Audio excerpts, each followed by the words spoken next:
ओम श्री परमात्मने नमः। ओम श्री गुरुभ्यो नमः।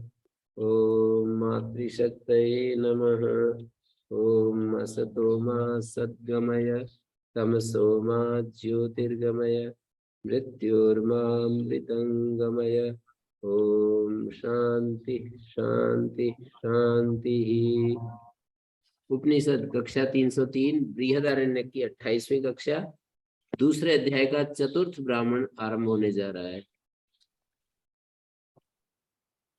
यहाँ पर याज्ञवल्क्य और मैत्रेयी का एक विशिष्ट संवाद है, जिसमें याज्ञवल्क्य को अब संन्यास लेने की इच्छा है और वो अपनी धर्म पत्नी मैत्रेयी को बुला करके एक संदेश देता है।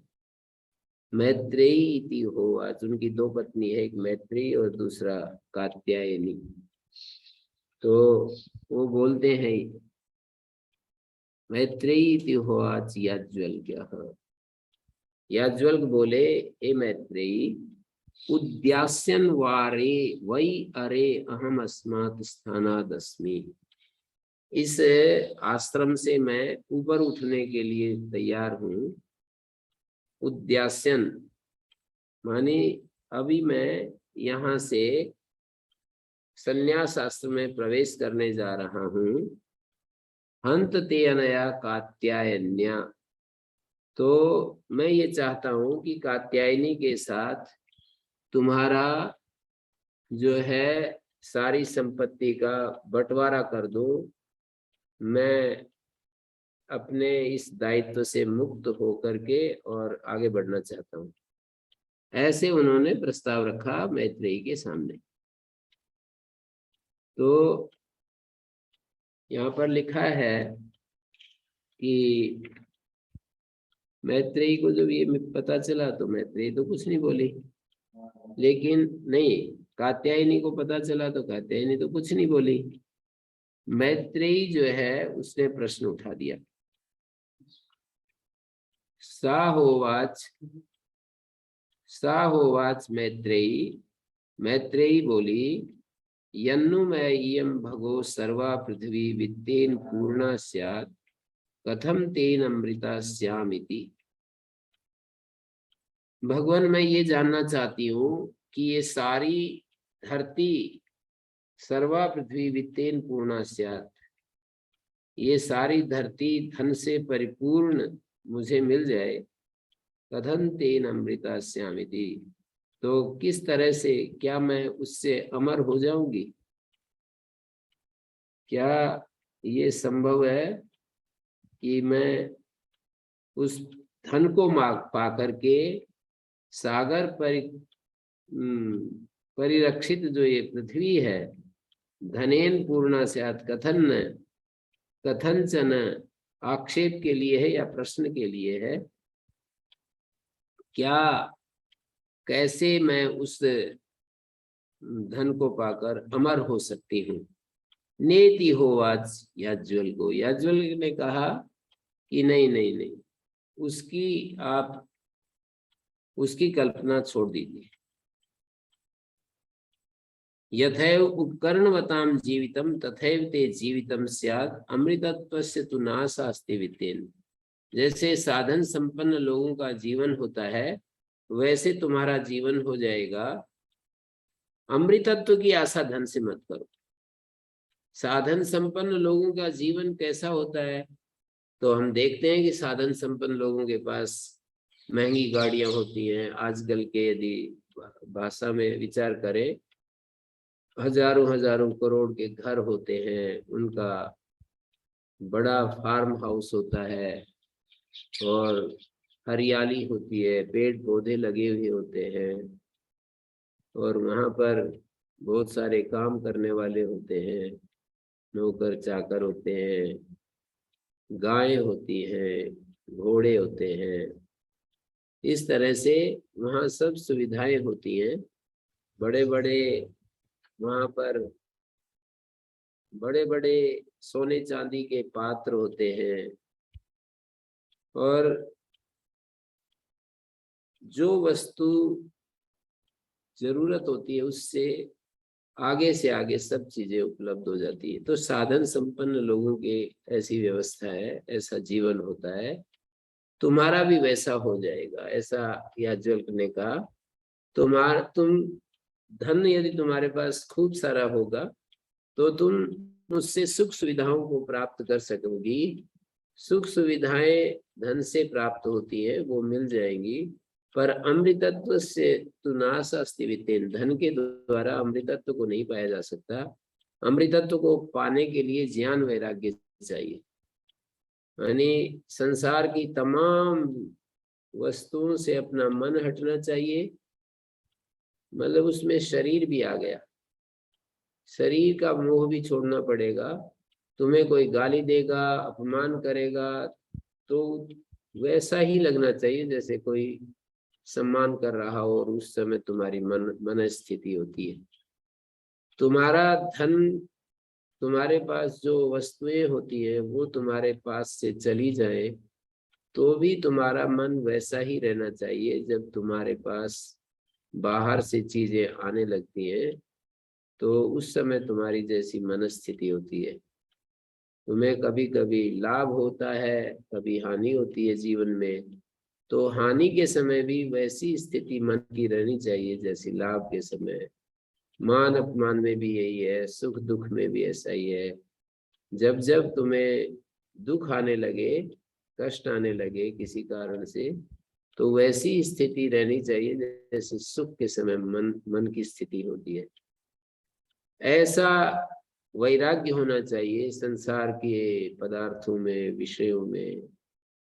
मानी जो भी अपने अलावा जो कुछ भी अनात्म रूप में प्रतीत होता है, जो हमें समझ में आता है कि ये मेरा है, मानी जो हमारी दृष्टि या ज्ञान का विषय बनता है, जिनको हम देखते हैं, अनुभव करते हैं, छूते हैं, अपनी इंद्रियों का विषय बनाते हैं, वो जो भी कुछ है, जैसे शरीर भी हमारा विषय बनता है, शरीर को भी मैं देख रहा हूँ, जान रहा हूँ।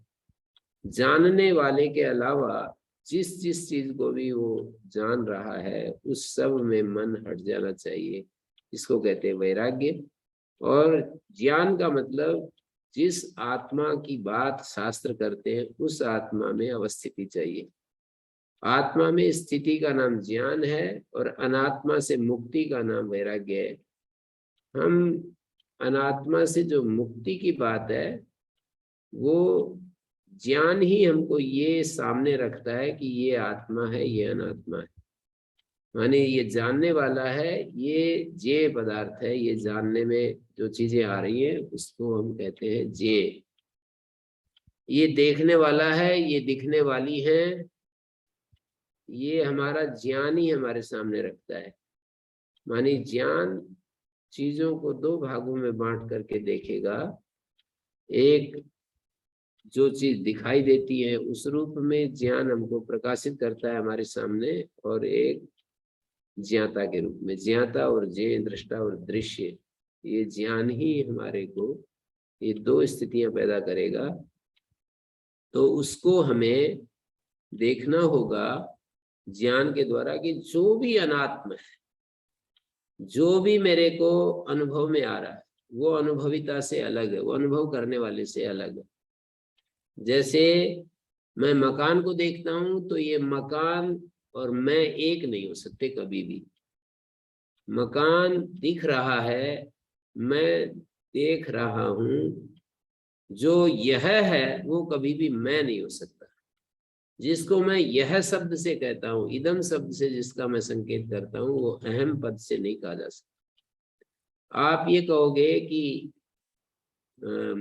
शरीर को तो मैं कहता हूं, फिर यह भी कह देता हूं, ये तो विरोध आ गया कि जिसको हम इदम कहते हैं उसको मैं नहीं कह सकते, और जिसको मैं कहते हैं उसको इदम नहीं कहते।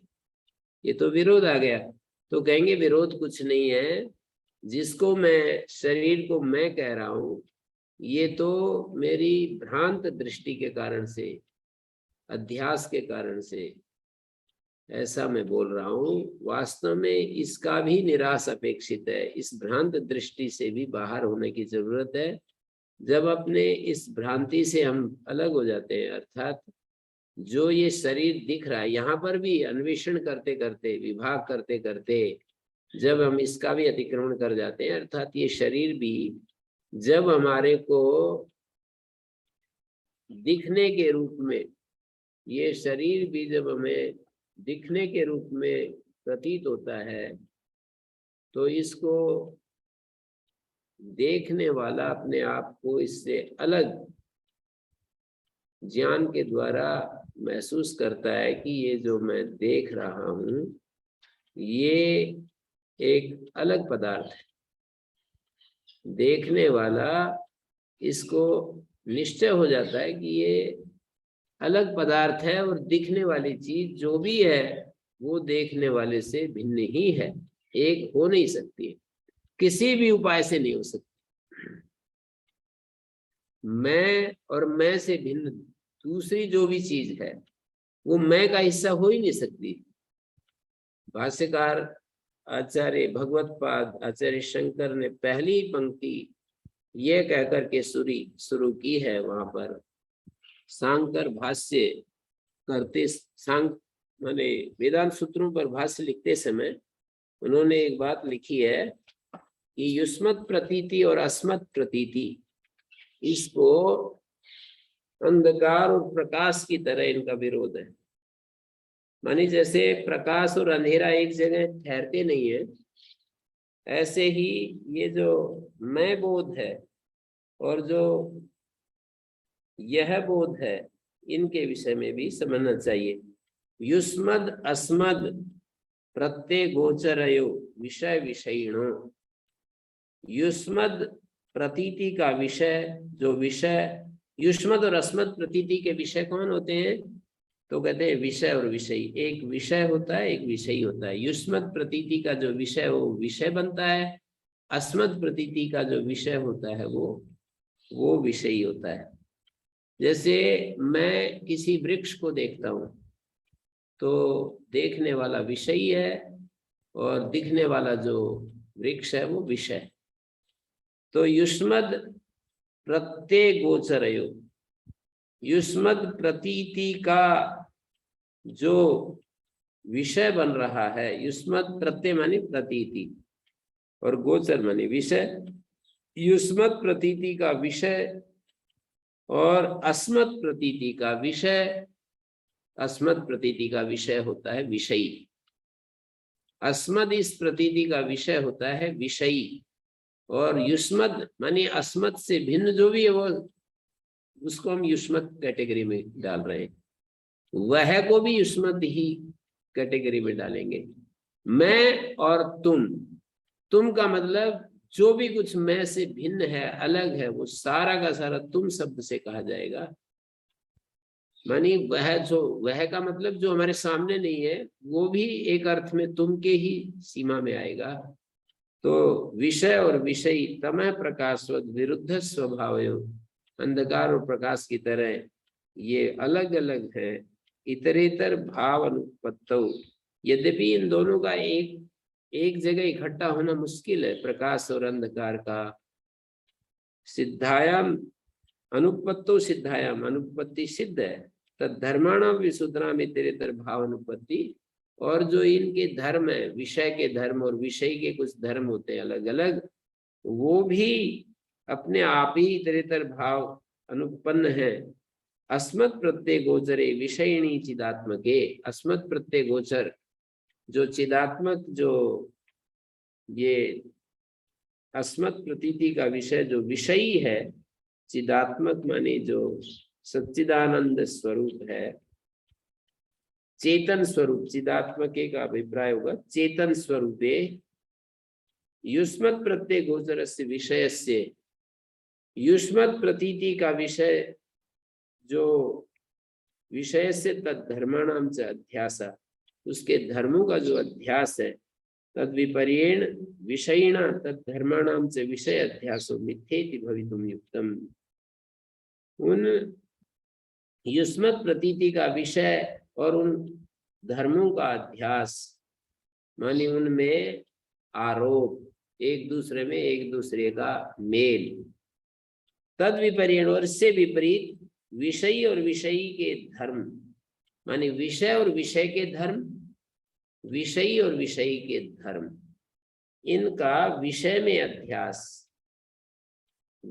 अध्यास नहीं हो सकता, तथापि फिर भी अन्योन्यस्मिन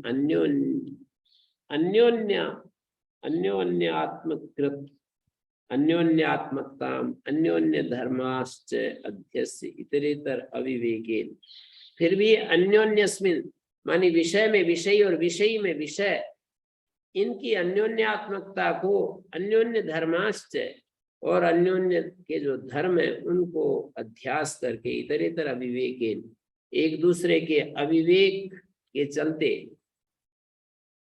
अत्यंत विविक्तयो धर्म धर्मिणो, अत्यंत पृथक जो धर्म और धर्मी है, मिथ्या ज्ञान निमित्त, मिथ्या ज्ञान के कारण से सत्यानृते मिथुनीकृत्य, सत्य और अनृत को इकट्ठा करके अहमिदम ममेदमिति नैसर्गिक एवं लोक अध्यास, ये स्वाभाविक रूप से लोक अध्यास चल रहा है।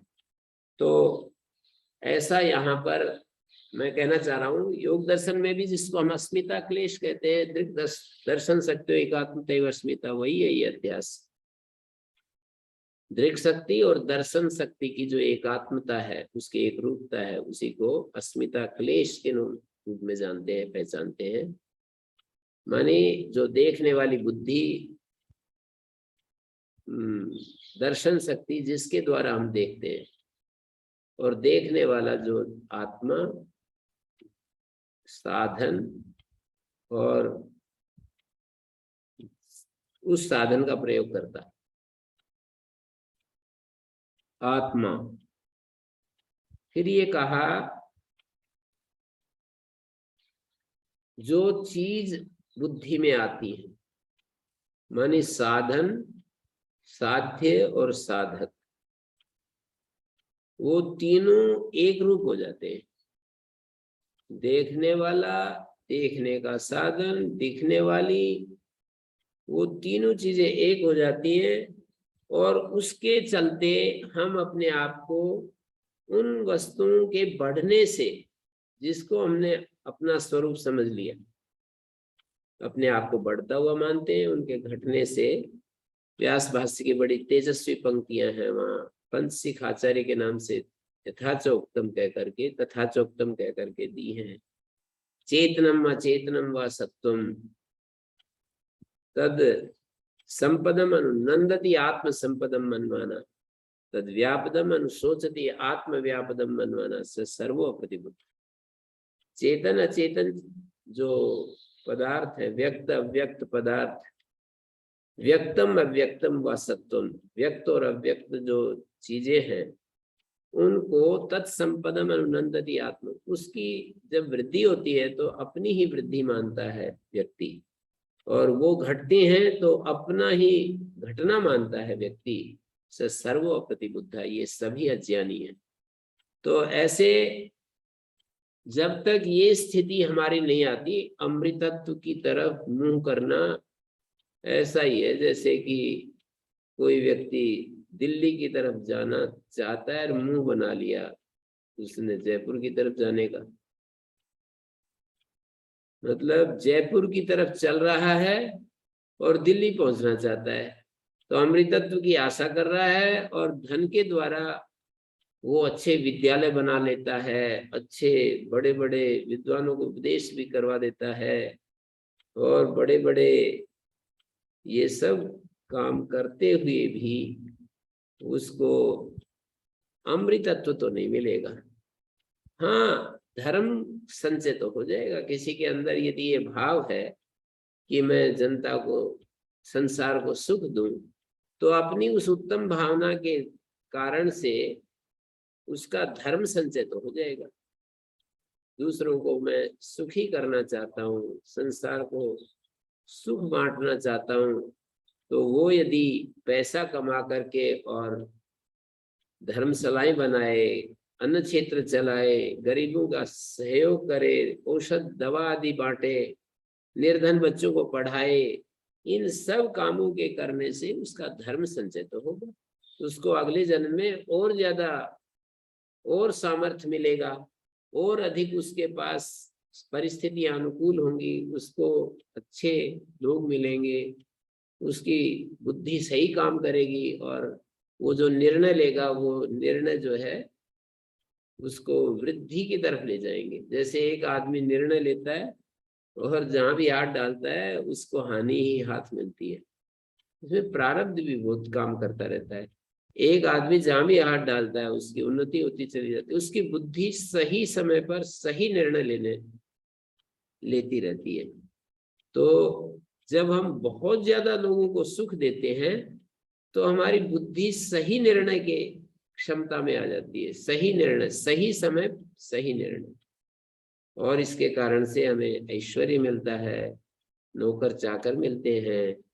जितना हम अधिक बांटते हैं दूसरों को, अपना धन ऐश्वर्य बांटते हैं, मतलब जो चीज बांटते हैं वही लौट करके हमें, मूर्खता बांटते हैं तो मूर्खता मिलती जाती है, मूर्खता भी बांटी जाती है, मूर्खता भी बांटी जाती है, असंयम भी बांटा जाता है, दुख भी बांटा जाता है, और इन चीजों को बांटने से हम भी वही चीजें प्राप्त करते हैं। असंयम बांटेंगे और ज्यादा असंयमी होंगे, दुख बांटेंगे और ज्यादा दुखी होंगे, और मूर्खता बांटेंगे और ज्यादा मूर्ख होते चले जाएंगे, और सुख बांटेंगे तो सुखी होंगे, संयम बांटेंगे संयमी होंगे, और सद्भाव को बांटेंगे तो सद्भाव होगा।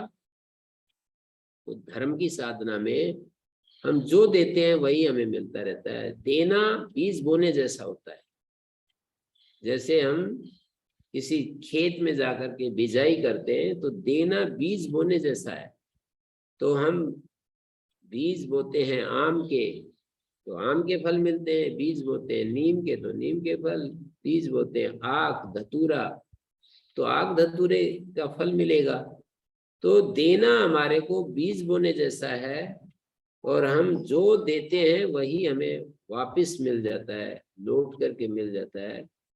ये बहुत ही समझने की चीज है। जिनको समझ में आ जाती है वो अपने जीवन को बस एक तरफ कर लेते हैं, वो फिर मतलब भ्रांति में नहीं जीते। वो धन कमाते हैं और धन के द्वारा जो प्राप्तव्य चीजें हैं वो प्राप्त करते हैं। धन के द्वारा धर्म की साधना तो धन के द्वारा हो सकती है, पर धन के द्वारा अमृतत्व की साधना नहीं हो सकती। आप कहोगे कि धर्म की साधना करते करते फिर अमृतत्व की भी हो जाएगी, मैं तो मना नहीं करूंगा। यदि धर्म की साधना करते करते यदि उसकी बुद्धि ऐसी बन जाए कि बहुत कुछ देख लिया, बहुत कमा लिया, बहुत कुछ खा पी लिया, बहुत लोगों का भला भी कर लिया, पर फिर भी मेरे संवेदनशील मन की व्यथा तो समाप्त नहीं हुई, मैं पूरे समाधान में अभी नहीं, मैं पूरे समाधान को प्राप्त नहीं कर पाया हूँ। यदि ऐसा बहुत धर्म करने के बाद, बहुत सहयोग करने के बाद, बहुत लोगों को पढ़ने पढ़ाने और अपने कर्तव्य पालन का जो सुख होता है वो लेने के बाद, कर्तव्य पालन से एक सुख मिलता है। हम कोई भी व्यक्ति अपना काम सही ईमानदारी से यदि करेंगे तो हमें सुख मिलेगा, स्वाभाविक है। किसी को सुख देने से तत्काल ही तो फल मिल जाता है, सुख देने से हमें सुख मिलता है। मतलब जैसे कोई बिल्कुल असहाय हो, निर्धन हो, मैंने इसका अनुभव कोई भी करके देख सकता है। जैसे कोई एक आपके सामने हाथ फैलाता है, मतलब कुछ कोई भिखारी, और आपने दिमाग का प्रयोग कर लिया तब तो बीच में ऐसे आ ही जाता है कि भाई ये ठीक नहीं है, ये भीख मांगने वाले ठीक नहीं है, तब तो फिर हम कुछ भी नहीं करेंगे। पर आप प्रयोग करके देखें कि दिमाग को बीच में ना आने दें, और चलो पैसे थोड़ी देर के लिए कल्पना कर लेते हैं कि पैसे मत दीजिए, पर कोई अच्छा सा फल उनके हाथ में दे दीजिए। भिखारी के हाथ में अच्छा सा फल आपके पास है और उसको आप दे दीजिए, तो आप देखेंगे कि आपको एक सुकून सा मिलेगा। आपको बहुत ही अच्छा महसूस होगा। और किसी आदमी को यदि हमने मतलब धोखा किया, किसी आदमी को चीट किया, यदि हमारा मन शांत है तो बेचैनी हो जाएगी। मतलब एक फल कोई बड़ी चीज थोड़ी है, एक फल दे करके सुकून मिलता है। और किसी व्यक्ति का यदि हम कुछ बुरा करते हैं तो हमें बहुत ही बेचैनी हो जाती है। वो तो हम अपने दिमाग को इतना सक्रिय कर लेते हैं कि वो बेचैनी हम सुनाई नहीं पड़ती हमारे को। बेचैनी का कोलाहल, बेचैनी की जो आवाज है वो इच्छाओं के कोलाहल में दब जाती है। बेचैनी तो होती है सभी को, चोर डाकुओं को भी होती है और उग्रवादियों को भी होती है, जो बहुत ज्यादा मारकाट करते हैं उनको भी होती है, कभी कभी होती है। पर वो उन्होंने अपनी इच्छाओं की ट्रेनिंग ऐसे बना ली कि भाई हम बहुत पुण्य करते हैं, बहुत ही हमें जन्नत मिलेगी, स्वर्ग मिलेगा, ऐसी ट्रेनिंग दे दी अपने मन को। ऐसा सिखा दिया कि हम जितने लोगों को मारेंगे उतना ही हमारा स्वर्ग में नाम दाखिल होता जाएगा। गलत शिक्षा के कारण से उनको मतलब महसूस नहीं होता है कि हम क्या कर रहे हैं। कभी बड़ा झटका यदि लगे और उनके बच्चे को कोई मारे तो फिर वो, और फिर ऐसे समय में कोई सही उपदेश कोई सुना दे कि देखो भाई कितने लोगों को तुमने मारा, जैसे उन निरपराध लोगों को मारने से तुम्हारी तुम्हारी मन की जो स्थिति बनी थी, बिल्कुल तुम्हारी जो स्थिति बनी थी वो अज्ञान के कारण, भ्रांति के कारण उसको तुमने अनुभव में नहीं होने दिया, उसका अनुभव नहीं होने दिया। अब देखो कुदरत ने ये किया है और इसको मतलब इस समय तुम्हें जो फील हो रहा है, बिल्कुल ऐसी ही फीलिंग दूसरों को भी हुई होंगी जब तुमने उनको मारा होगा। ऐसे मौके पर यदि कोई सही उपदेश मिल जाए तो आंखें खुल सकती भी हैं। तो मैं ये कह रहा था कि धर्म की साधना में हम सुख बांटते हैं, सुख लेते हैं, दुख बांटते हैं, दुख लेते हैं। धर्म की साधना और अधर्म की साधना, धर्म और अधर्म वस्तुओं से, पदार्थों से, शरीर से और वाणी से, दिमाग से, सभी साधनों से हम धर्म और अधर्म दोनों को इकट्ठा करते हैं। लेकिन अमृतत्व की साधना तो ज्ञान से होती है। और ज्ञान का मतलब किताबों में जो लिखा होता है केवल उनको बांचने से मतलब नहीं है। ज्ञान का मतलब होता है उसको फील करना, उसको अनुभव करना। जो हमारे भीतर हमने सुना है कि आत्मा और अनात्मा, यहाँ पर दृष्टा और दृश्य दो चीजें हमारे सामने है, एक विषयी है, एक विषय है। और विषयी के सामने जो भी चीज आ रही है वो विषयी से अलग है, वो आत्मा से अलग है। जो भी चीज है वो अनात्म के रूप में आत्मा के सामने केवल प्रस्तुत हो रही है। आत्मा और अनात्मा का कभी भी एकत्व नहीं होता है। अप्रतिसंक्रमा कहा है आत्मा को। आत्मा कभी भी प्रतिसंक्रमण नहीं करता है कि अनात्मा में जाकर घुल मिल जाए, ऐसा कभी होता नहीं है। तो हमारे को ये यदि इस तरह का विवेक मिल जाए और उस विवेक में जीना शुरू कर दें, निरंतर सतत जीना शुरू कर दें, तो अमृतत्व की उम्मीद की जा सकती है।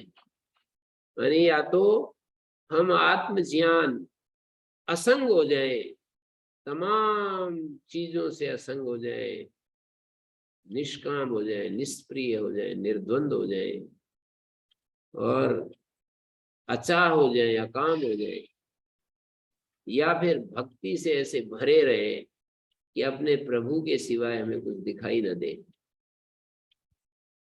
दोनों ही साधन अपनाए जा सकते हैं। कभी असंगता में रहें तो कभी भक्ति में रहे, भक्ति की तरंगे लहरें उठती रहे और अपने दाता, अपने प्रियतम की याद में हम पूरा एकदम डूबे रहे कि दाता ने क्या क्या हमारे लिए किया है।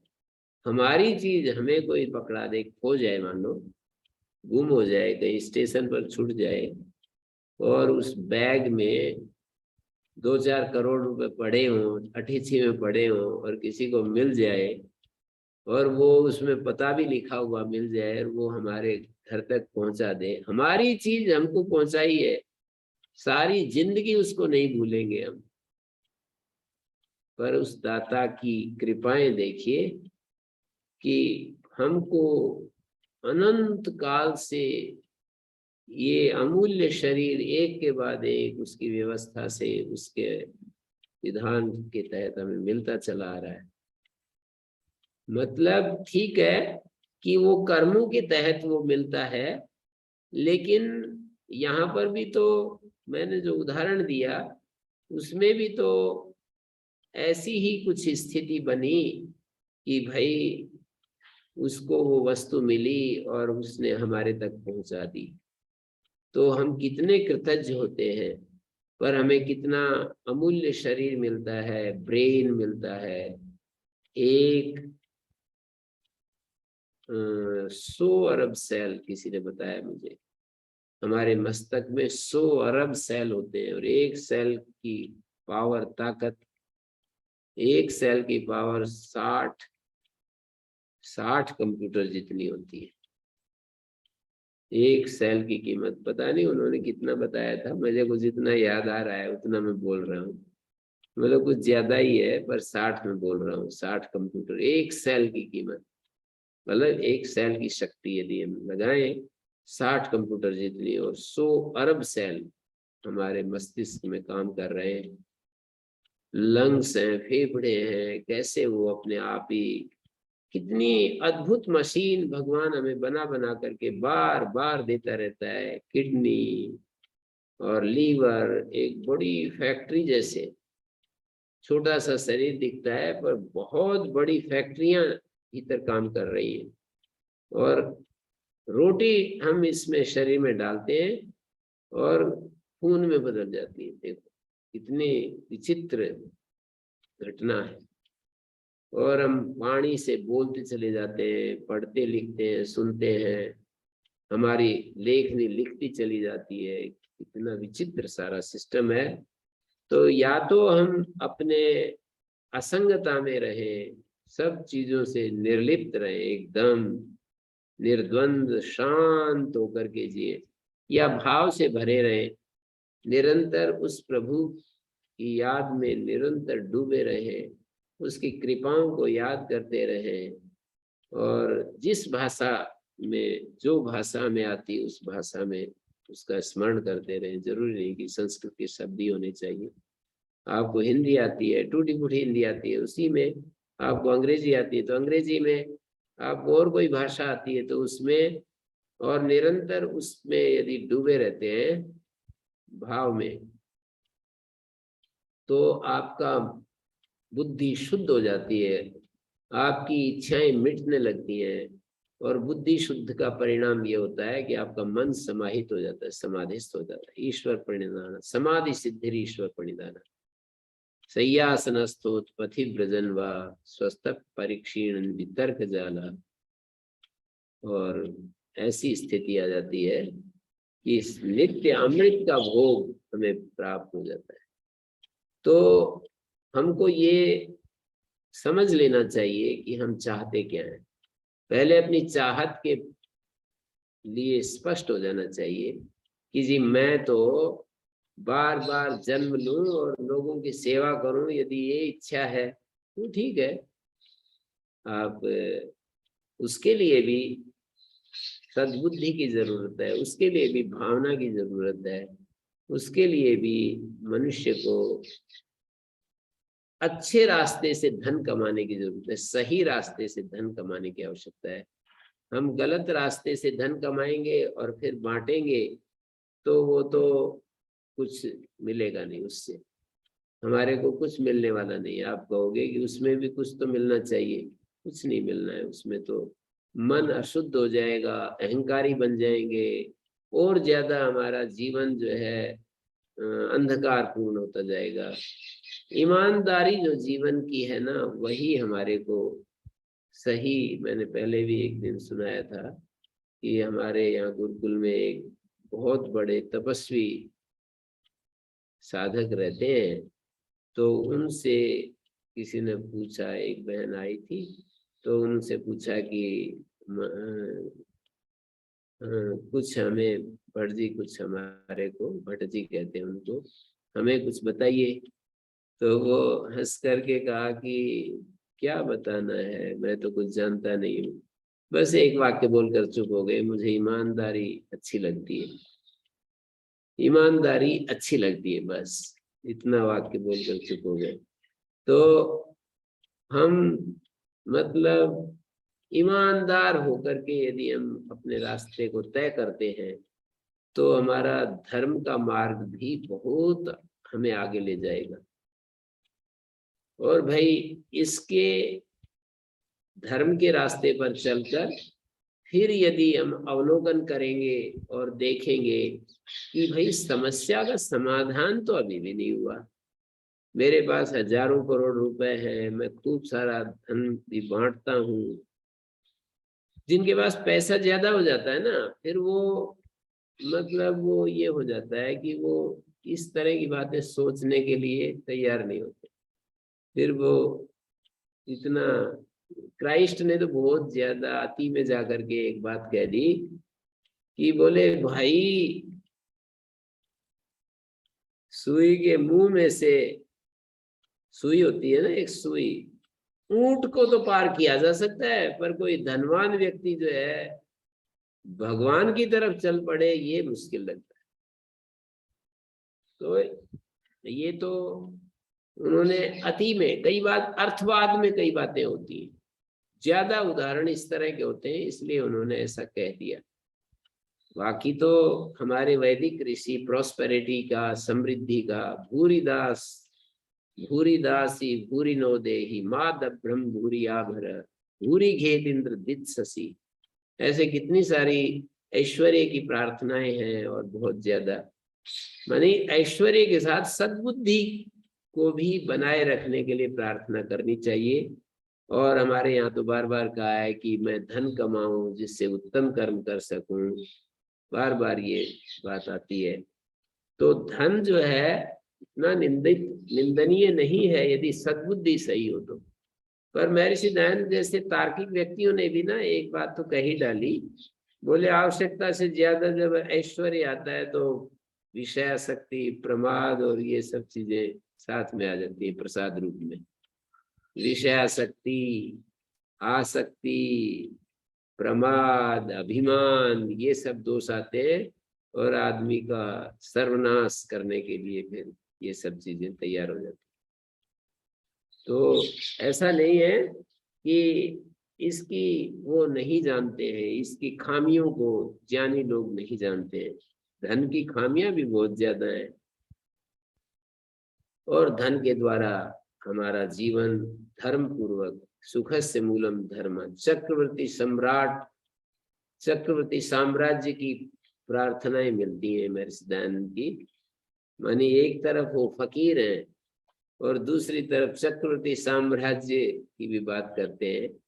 तो मानी पैसे के साथ, धन के साथ यदि हमारी बुद्धि सद्बुद्धि के रूप में रहती है तो हम धर्म के रास्ते पर चलते हैं, नहीं तो हम और ज्यादा, बुद्धि सही नहीं हो तो अधर्म ही बढ़ता जाता है हमारे भीतर, अधर्म में रुचि होती जाती है, हम निर्दयी हो जाते हैं, हम, हमारे संवेदनशीलता समाप्त हो जाती है, हृदय की कोमलता नष्ट हो जाती है, और हम बस बहुत ही ज्यादा अभिमानी, अहंकारी हो जाते हैं। तो ये सारी सावधानियां बराबर हमें देखनी चाहिए कि भाई धन के लिए इतना जो कह देते हैं, इतनी निंदा कर देते हैं, तो उसके पीछे रहस्य क्या है। और प्रशंसा भी खूब है धन की, सर्वे गुणा कांचन आश्रयंती, और धन प्रजापतेन त्वदेतानन्यो विश्वाज्जातानि परिता बभूव यत्कामास्ते जुहुमस्तन्नो अस्तु वयम श्याम पतयोरयीणाम, हम धन ऐश्वर्यों के स्वामी हैं। तो ये प्रार्थनाएं भी है वैदिक ऋषियों की। अभी मंत्र मैंने, आप अधिक देने वाले हैं, भूरि दासी भूरि नो देही, हमें खूब दीजिए। भूरि घेर इंद्र दित ससी, आप वास्तव में ज्यादा देना चाहते हैं, खूब देना चाहते हैं। तो ये धर्म के रास्ते पर यदि हमें चलना है तो खूब ईमानदारी से धन कमाए, खूब बांटे, और अपने बच्चों को जैसे बांटते हैं ऐसे बांटे, कितना अच्छा होगा। माता पिता अपने बालकों के लिए इतना ज्यादा करते हैं, ओहो, कोई कोई कल्पना नहीं की जा सकती कितना करते हैं, सब कुछ दे देते हैं। तो आप भी खूब दीजिए, कौन रोकता है। खूब कमाओ, खूब बांटो, तो आपका मन जो है धर्म के रास्ते पर बढ़ता रहेगा। और धर्म के रास्ते पर चलते चलते यदि विवेक बीच में आ गया तो आप देखने लगेंगे कि समाधान किसको कहते हैं, स्वाधीनता किसको कहते हैं, अमृतत्व किसको कहते हैं, पूर्ण शांति किसको कहते हैं, पीस, हैप्पीनेस, जॉय, ब्लिस, ये जो शब्द बोले जाते हैं इनका क्या तात्पर्य है, हमारे को पता चलेगा कि क्या है ये पीस, क्या है एब्सोल्यूट साइलेंस, क्या चीज है डीप साइलेंस, ये क्या चीज है। Observer without observation, observing without observer, observing without observer, ये क्या चीज है। शब्द तो केवल संकेत मात्र है, इशारे मात्र है। हमारे को देखना चाहिए अपने भीतर, उन पर स्थितियों को देखना चाहिए। तो यदि हम विचारशील हैं, विचार करते रहते हैं, तो समाधान क्या वस्तु है, मेरी मूल मांग क्या है, और मैं अपनी मांग से कितना नजदीक हूं, कितना दूर हूं, ये विचार करना पड़ेगा। कितनी इच्छाएं मुझे घुमा रही हैं, कितना तरह तरह की इच्छाएं मेरे को चक्कर चला रही हैं, ये सब मुझे आएगा, मन में आएगा। तो अमृतत्व की आशा धन से नहीं है, ये याज्ञवल्क्य ने घोषणा कर दी उनके सामने। और ये कह दिया साधन संपन्न लोगों का जैसा जीवन होता है आपका भी हो जाएगा। आप अमृत के लिए क्यों धन को बीच में ला रही हैं। अमृत का मतलब, अमृत शब्द को आपने न मरने के अर्थ में अमृत शब्द को सुना है। मतलब आदमी तो सुबह से शाम तक कितनी बार मर जाता है ना। मरने का मतलब है अपनी आंतरिक आवाज जिसमें उसको भय, शंका, लज्जा होती है, वो चीज हमारे मन में आ जाती है। मनुष्य यदि देखे तो सुबह उठने के बाद सायंकाल सोने तक कितनी बार वो अपने स्वरूप से हट जाता है या वो भगवान से अलग दूर हो जाता है। तो भगवान से हटना ही मतलब मृत्यु का शिकार होना है। और हमेशा केंद्र के साथ चिपके रहना, हमेशा केंद्र में बने रहना, हमेशा भगवान में स्थित रहना, आत्मा में वास करना, हमेशा परम शांति में रहना, हमेशा सद्भाव में सबके भले की बात सोचना, सर्वे भवन्तु सुखिना सर्वे संतु निरामया, ऐसे भाव में जीना, ये सारी चीजें अमृतत्व के रूप में हमारे को बताई गई है। महान आत्माओं ने, महान पुरुषों ने कहा है कि ये है अमृतत्व। स्वाधीनता अमृतत्व है। स्वाधीनता का मतलब कहीं भी मेरी इंद्रियां कभी भी कहीं भी मुझको पकड़ करके कहीं अपनी तरफ खींच नहीं सकती है। मतलब जैसे कोई चीज एक इतनी ज्यादा संघर्ष भीतर विरोधी इच्छाओं का चलता रहता है, जैसे किसी खरगोश को दो कुत्तों के बीच में आ जाए तो उसकी जो दुर्गति होती है ना, एक उधर से खींच कर पकड़ता है, वो एक उधर से, दो कुत्तों के बीच में जो खरगोश है, ऐसे ही मनुष्य की मन की स्थिति हो जाती है जब विरोधी इच्छाएं तो आएंगी उसमें, क्योंकि दृष्ट्वा रूपे व्याकरो सत्यानृते प्रजापति अश्रद्धाम अनृते दधात श्रद्धाम सत्य प्रजापति। सत्य के दो रूप, सत्य और असत्य दो रूपों को हमारे भीतर प्रजापति ने स्थापित कर दिया है। एक को सत्य कहते हैं, एक को असत्य कहते हैं। सत्य के प्रति श्रद्धा और असत्य के प्रति अश्रद्धा स्वाभाविक रूप से रखती है, तो हमारे को विरोधी इच्छाएं तो आएंगी, क्योंकि हमारा भीतर वाली जो चेतना है, जिन्होंने थोड़ा पढ़ा सुना है, जिन्होंने सत्य शास्त्रों को देखा है, सदगुरुओं के पास जो रहे हैं और विचारशील है, जो विवेक का प्रयोग करते हैं, विचार का प्रयोग करते हैं, उन लोगों को निश्चित रूप से सत्य क्या है अपने भीतर इस सायरन बजते रहते हैं, उत्साह के रूप में, आनंद के रूप में, निर्भयता के रूप में। और असत्य क्या है, उसमें भय, शंका, लज्जा के रूप में सायरन बजते रहते हैं। विवेकशील लोगों को ही बजते हैं ये। कोई मेरे से पूछ रहा है कि जी वो मुस्लिम घर में पैदा हुआ कोई बालक, वो तो ट्रेनिंग ही उसको ऐसे होती है, तो फिर उसको कहाँ सायरन बजेगी? सही बात है, ट्रेनिंग यदि गलत है तो सायरन कहाँ से बजेगा?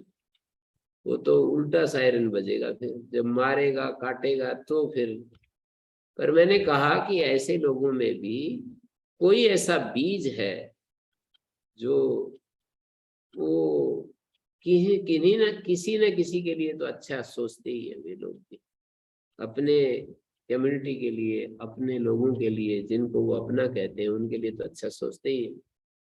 तो मतलब ये है कि भाई शिक्षा और संस्कार और ट्रेनिंग की तो जरूरत है ही।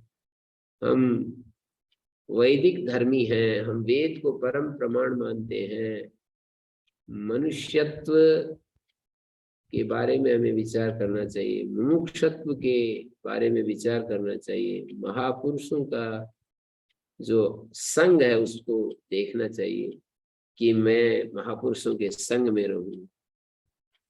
वृद्धा सदैव गंतव्या यद्यपि उपदिशन्ति न। वृद्धों की, ज्ञान वृद्धों की सदा वो करना चाहिए, उपासना करनी चाहिए। ज्ञान से जो वृद्ध है, बढ़े हुए हैं, यद्यपि उपदिशन्ति न, यद्यपि उपदेश ना दे कोई बात नहीं।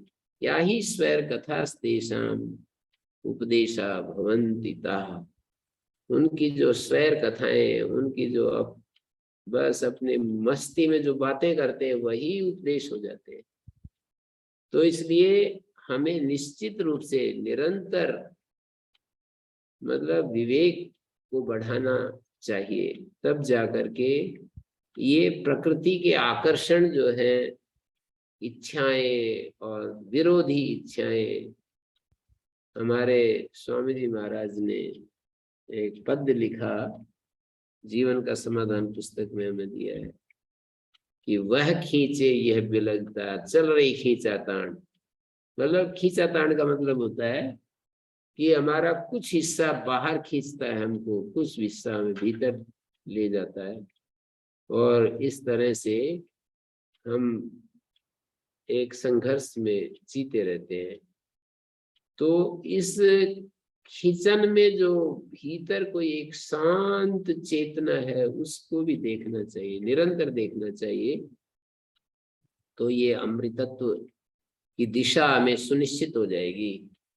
अमृतत्व को पहचानना, पहले तो अमृतत्व क्या है ये पहचान में आना चाहिए, ये मुक्ति क्या है पहचान में आना चाहिए, ये शांति क्या है, ब्लिस क्या है, ये डीप साइलेंस है क्या चीज, इसको पहचानने में आना चाहिए। हम इसको पहचानते ही नहीं।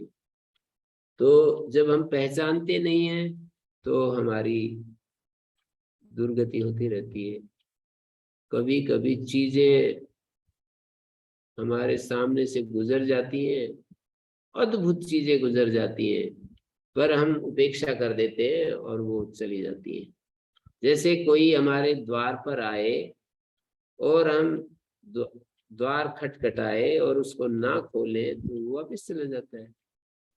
और कोई अद्भुत, मान लीजिए मोदी जी आए और आपके द्वार को खटखटा कर, आप तो ऐसे कहेंगे अरे मैं तो लुट गया भाई, क्या करूं। तो बाद में किसी ने बताया कि आज तो मोदी जी आए थे आपके द्वार पर और दरवाजा खटखटाया उन्होंने और वो जो है आप खोला नहीं। तो भगवान भी हमारे द्वार पर निरंतर, हमारा मोदी जी ऐसे ऐसे लाखों मोदी जी भी एक क्षण में जिनका अस्तित्व मिट जाता है, ऐसा शक्तिशाली वो महान परमेश्वर है जिसके संकल्प मात्र से ये सृष्टि, ऐसी सुंदर सृष्टि, ऐसे उसका ये रूप हमारे सामने आ जाता है। ऐसा वो शक्तिशाली बादल बनते हैं, वर्षा होती है, पर्वतों पर हिमपात होता है, हर साल इस धरती में कितना अन्न पैदा होता है, कितने फल फूल लगते हैं, कितना क्या कुछ हो रहा है, देखिए थोड़ा आंखें खोलकर। ऐसा वो सारा का सारा जो ये अस्तित्व है कितना खूबसूरत है, और कितना हम सब के लिए कितना बेहद करुणा, उदारता और प्रेम से भरा हुआ है। और हम जो है विमुख होकर के बैठे रहते हैं अपने पात्रों को, वर्षा हो रही है अमृत वर्षा, और अपने पात्रों को हम औंधा करके रखे हुए रहते हैं, पात्र में एक बूंद नहीं आने देते।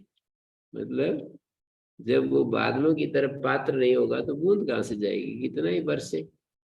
तो हमारी ये स्थिति है, इसको हमें समझना है, अपने ज्ञान दृष्टि में इस सब को देखना है कि मैं कहाँ खड़ा हूँ, क्या चाहता हूँ मैं, मेरी चाहत क्या है। सुख की चाहत और एक सतत सुख की चाहत, दो चाहत है मनुष्य की। जब बहुत ज्यादा विवेक संपन्न नहीं होता तो सुख की चाहत होती है उसको, इंद्रिय सुखों की चाहत, साधनों सुख सुविधाओं की चाहत, सम्मान की चाहत। बहुत ज्यादा विवेक संपन्न नहीं होता तो उसको ये सब चाहत होती है। उन चाहतों को पूरा करने के लिए भी ईमानदारी, धर्म, सत्य, इन सब की जरूरत होती है। यदि उन धर्म, सत्य, ईमानदारी, इनको यदि अपनाया नहीं जाता तो वो जो चाहत है वो उल्टा हमारे भीतर अधर्म को जन्म दे देती है। और अमेन केन प्रकारेण प्रसिद्धा पुरुषो भवेत वाली उक्ति लग जाती है कि भाई आदमी जिस किसी भी तरीके से प्रसिद्ध होना चाहिए, जिस किसी तरीके में, तो फिर वही गड़बड़ शुरू हो जाती है। तो हमें ये जो याज्ञवल का संदेश है इस पर विचार करना है, बहुत ज्यादा विचार करना है। और मैत्रेयी ने भी कह दिया कि सा होवाच मैत्रेयी ये ना हम नामृता श्याम किम अहम तेन कुर्याम, जिससे मैं अमृत को प्राप्त नहीं कर सकती, क्या करूंगी मैं उसको लेकर के। ऐसे उत्तर दे दिया। यदेव भगवान वेद है तदेव में ब्रूहि, भगवान जो जानते हैं ना वही मुझे बताएं, बस ज्ञान मुझे दीजिए, धन मुझे नहीं चाहिए। ऐसी कितने सारे उदाहरण, अर्जुन जैसी अभिप्सा हो श्री कृष्ण मिल ही जाएगा, मैत्रेयी जैसी अभिप्सा हो याज्ञवल्क मिल ही जाएगा, सावित्री जैसा वेग हो अपने पति के खोजने में तो पति मिल ही जाएगा, सत्यवान मिल ही जाएगा। हमारे को अपनी चाहत में स्पष्ट होना चाहिए कि मुझे ये चाहिए, बिल्कुल सब कुछ मिल जाएगा। यदि आपको गुरु की आवश्यकता होगी गुरु मिल जाएगा, आपको साधन सुविधाएं चाहिए, आपको कुटिया चाहिए वो भी मिल जाएगी, सब कुछ मिल जाएगा। अपनी चाहत में तो एक बार स्पष्ट हो, मैत्रेयी की तरह एक तरफ होकर के हम ये कहें कि जो भगवान जानते हैं वही मुझे कहे, मुझे इस सब की जरूरत नहीं है। रामकृष्ण परमहंस बार बार स्वामी विवेकानंद को भेजते थे कि जाओ, वो कहते कुछ मेरे लिए भी ठाकुर माने अपने देवता से मेरे लिए भी प्रार्थना कर दो, माँ बहुत ही गरीब स्थिति में है, उनके लिए तो उन्होंने कहा कि तुम ही मांग लो जा करके, जाओ। वो घंटों बैठे रहते थे वहां उस मूर्ति के सामने, काली वो जो भी था वहां। तो वो कहते हैं कि वो जब वहां जाते तो उनकी इच्छा ही बदल जाती थी। वो कहते हैं कि मुझे कुछ नहीं चाहिए, आप ही मिल जाओ मुझे। मतलब बाहर तो जब दूर होते तो उनको वैसा लगता है कि मेरे को धन होना चाहिए, माता जी की मैं सेवा कर सकूं। जब वहां जाते तो उनकी इच्छा ही बदल जाती। तो इच्छाएं जो है परिस्थिति के कारण, वातावरण के कारण भी बदलती है हमारी, ये भी एक बात है। तो ये सब हम कल फिर इस आगे इस बहुत ही तेजस्वी उपदेश है ये, इसको हम आगे बढ़ाएंगे। बहुत अत्यंत तेजस्वी उपदेश है। तो अभी मैं यही विराम देना चाहूंगा। ओम शांति शांति शांति। ओम। प्रणाम।